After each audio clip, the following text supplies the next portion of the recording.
El Espíritu Santo es parte fundamental de nuestra iglesia desde el inicio, desde la fundación. Y durante estas últimas semanas se han venido hablando acerca de algunos símbolos, símbolos que nos dan pistas de la personalidad y de ciertas características del Espíritu Santo. El tema de hoy no te lo quieres perder, es muy importante. Se titula Viento y Fuego. Viento y fuego. La Biblia nos enseña que el Espíritu Santo es la tercera persona de la Trinidad, pero no se equivoquen. No quiere decir que ser la tercera persona es menos importante, no es la tercera en importancia.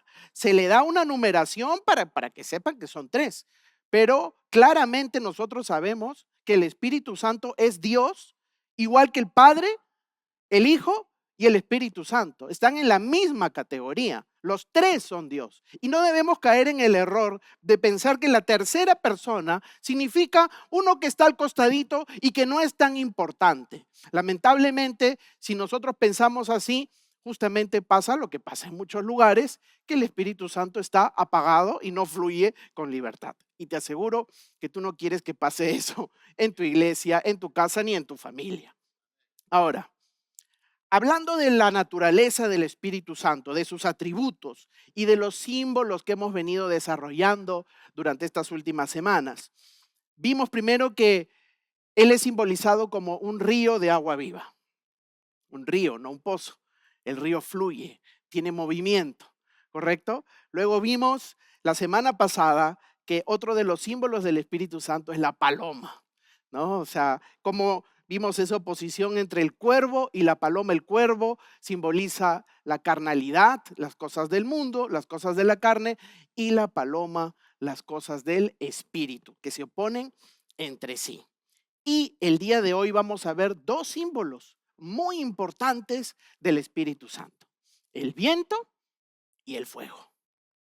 Vamos a nuestras Biblias, al libro de Hechos de los Apóstoles, capítulo 2. Hechos capítulo 2, versos del 1 al 4. Dice así: el día de Pentecostés, todos los creyentes estaban reunidos en un mismo lugar.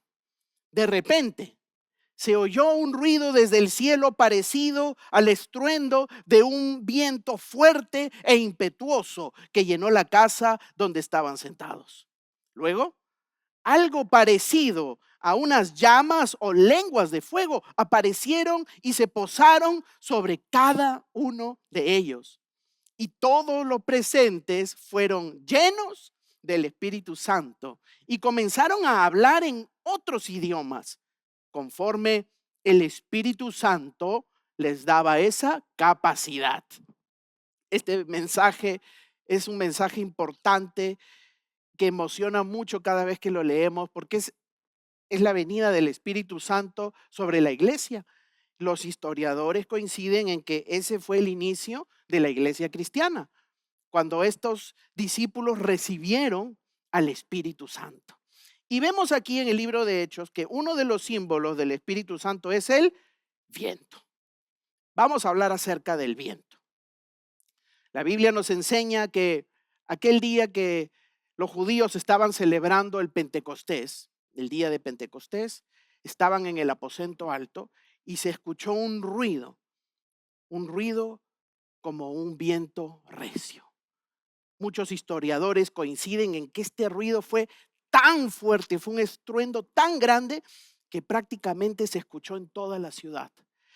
Y recuerden que era una ciudad que estaba llenecita de visitantes, de turistas, de peregrinos, porque era una celebración importante para el pueblo de Dios.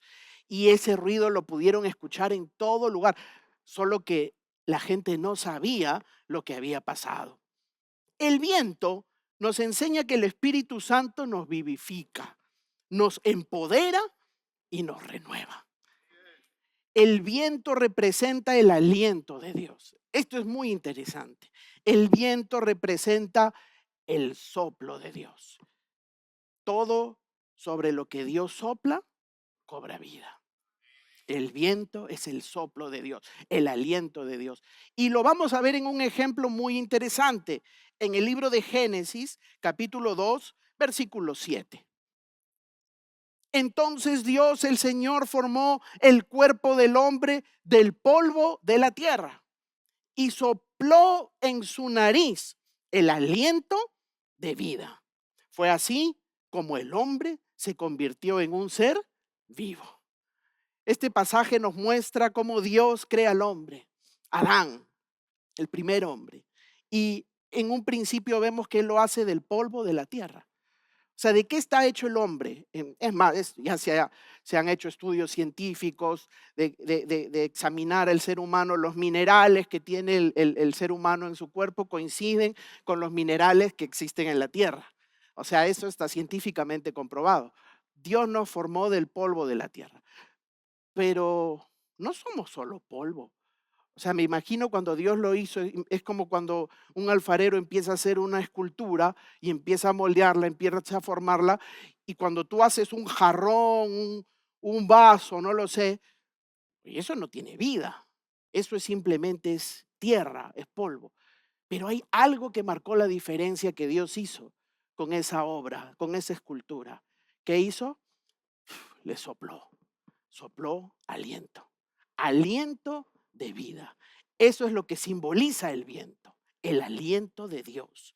Entonces, veámoslo ahora en nuestras vidas. Si hay algún área que esté muerta sobre tu vida, significa que tú necesitas recibir el soplo de Dios. ¿Cuántas personas están pasando por sequías, no sé, en su matrimonio? Y muchos dicen, mi matrimonio está muerto. No le encuentro una solución. Otros dicen, ¿sabes qué? Mi economía está muerta, está totalmente seca. Y muchas iglesias, muchos ministerios también dicen, mi ministerio está completamente seco. Hubo un tiempo donde había fuego, hubo un tiempo donde había milagros, donde había gente nueva, pero ahorita no lo tengo. ¿Qué cosa estás necesitando? Estás necesitando el soplo de Dios. Veamos otro ejemplo interesante. Mira lo que dice Ezequiel, el profeta Ezequiel, capítulo 37. Nos va a quedar mucho más claro. Ezequiel 37, 4 y 5.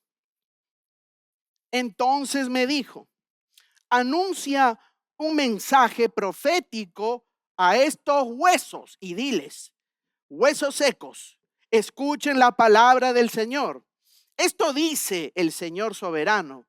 Atención, pondré aliento dentro de ustedes y haré que vuelvan a vivir. Qué tremenda palabra profética esta.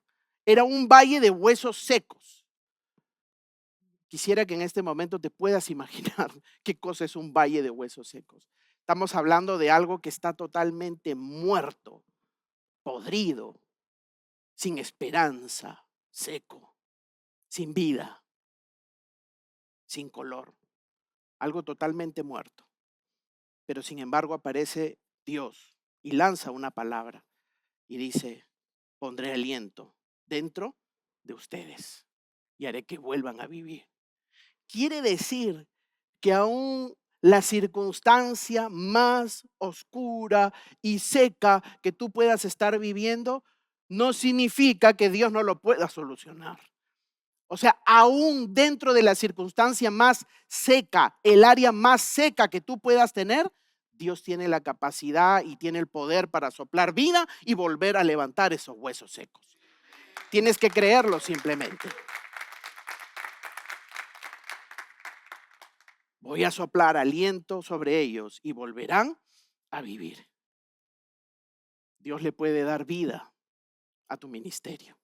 Dios le puede dar vida a tu matrimonio. Dios le puede dar vida a esa economía seca y difícil. Oye, Dios le puede dar vida a tu cuerpo, que quizás alguno puede decir, pero mi cuerpo está viejo, cansado y enfermo. ¿Y qué puede hacer Dios con eso? Dios puede hacer cualquier cosa. Ese cuerpo que está cansado, que está enfermo, que está con achaques, que dices, no, pero tengo problemas de corazón, tengo problemas en los huesos, tengo problemas en las articulaciones, me duele la columna, me duele esto, Dios sopla sobre ti y todo eso puede cambiar. La pregunta es, ¿quién cree realmente en esta palabra que viene de parte de Dios? Ahora, el viento de Dios o el soplo de Dios también nos habla del poder de Dios. Mire lo que dice el libro de los Salmos. Salmo 33, verso 6. El Señor tan solo habló y los cielos fueron creados. Sopló la palabra y nacieron todas las estrellas. Oye, realmente te empiezas a dar cuenta que el aliento de Dios, el soplo de Dios no es cualquier cosa. Estamos viendo primero que el soplo de Dios le dio vida ¿a quién? Al hombre, que era tierra, que era polvo, nada más. Estamos viendo que el aliento de Dios tiene la capacidad de darle vida a un valle de huesos secos.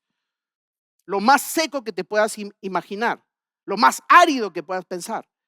Pero además, el aliento de Dios, el soplo de Dios, le dio vida a las estrellas, al universo entero. Además, decirles que el Espíritu Santo nos empodera para hacer la obra del ministerio. Él nos da el poder para hacer su obra. El Espíritu Santo nos empodera para servir, para predicar, para liderar. No solo es poder para crear cosas, también nos da poder para servirle. Hay muchas personas que huyen de su llamado, huyen del llamado de Dios porque dicen, pero no estoy calificado, no tengo todo lo que se necesita, no tengo los talentos, no tengo los dones, no sé hablar bien. ¿Cuántos en la Biblia han dicho ese pretexto? Pero Señor, yo no sé hablar bien. Yo vengo de la familia más pequeña, soy el menor, a mí nadie me va a escuchar, nadie me va a hacer caso. Bueno, ese tipo de respuestas las hemos escuchado muchas veces, lo hemos leído en las Escrituras y quizás muchas veces nosotros mismos hemos dicho ese tipo de pretextos. Pero, sin embargo, cuando el Espíritu Santo te llama, junto con ese llamado viene el poder. Él te empodera para cumplir el llamado. O sea, no es que Él se equivocó, no es que Él dijo, no, sírveme, ven. Y ya tú te arreglas, anda a ver qué haces. No es así. Él dice, sírveme tú. Sí, tú que piensas que no tienes cómo hacerlo, tú que piensas que no eres digno, tú que piensas que no vas a poder, tú me vas a servir, pero además te voy a dar lo que se necesita para que lo hagas.